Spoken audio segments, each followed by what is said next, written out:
నెల్లూరు జిల్లా కావలి 1వ పట్టణ సిఐఎం రాజేష్ మీడియా సమావేశం నిర్వహించారు. ఆయన మాట్లాడుతూ కావలి పట్టణంలోని సార్వత్రిక ఎన్నికల్లో విజయం సాధించని అందరికీ చెప్పేది ఏమిటంటే ప్రతి ఒక్కరూ ఉద్దేశ ప్రకారం గొడవలు చేశారంటే ఒప్పుకునే ప్రసక్తి లేదని, ప్రతి ఒక్కరిని శిక్షిస్తానని, ఇటువంటి సంఘటనలు జరిగిన ప్రజలు 112కి కాల్ చేయవచ్చని, 5 నిమిషాలలో మీ ముందు ఉంటానని కావలి సిఐ అన్నారు. ప్రతిపక్షమైనటువంటి ఫాలోవర్స్ కానీ చాలా చోట్ల ఒకరిపై ఒకరు దాడులు చేసుకోవడం జరుగుతుంది.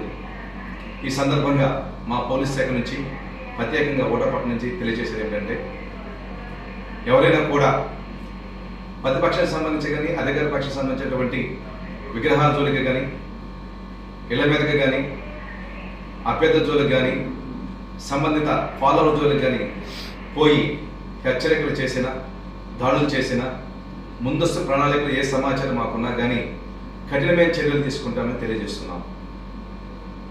ప్రభుత్వేతర సంబంధించినటువంటి ఆస్తులు జోలికిపోయినా కూడా చట్టపరమైన చర్యలు తీసుకుని తెలియజేస్తున్నాం.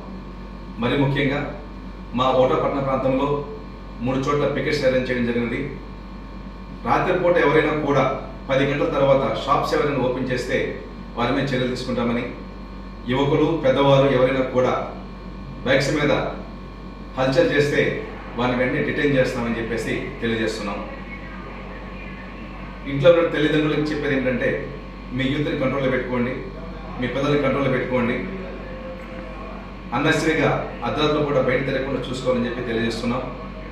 మధ్యలో ఎవరైనా కూడా హల్చల్ చేసినా కూడా వారి మీద వెంటనే చట్టపరమైన చర్యలు తీసుకొని తెలియజేస్తున్నాం.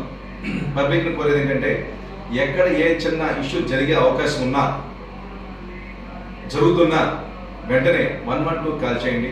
మీరు ఫోన్ చేసినటువంటి 2 నుంచి 5 నిమిషాల్లోపు మా సిబ్బంది మేము తక్కువ ఉంటామని చెప్పేసి దాన్ని వెంటనే పరిష్కరిస్తామని చెప్పేసి చట్టపరమైన చర్యలు తీసుకుంటామని చెప్పేసి మా శాఖను తెలియజేస్తున్నాం. పూర్తిగా సహకరించండి. ఎవరు కూడా అల్లరి చిల్లర పనులు చేసి కేసులు కట్టించుకుని ఇబ్బంది పడద్దని చెప్పి తెలియజేస్తున్నాం. ఎక్కడైనా కూడా డిబేట్ చేస్తే మాత్రం ఉపేక్షించేది అని చెప్పేసి కూడా తెలియజేస్తున్నాం.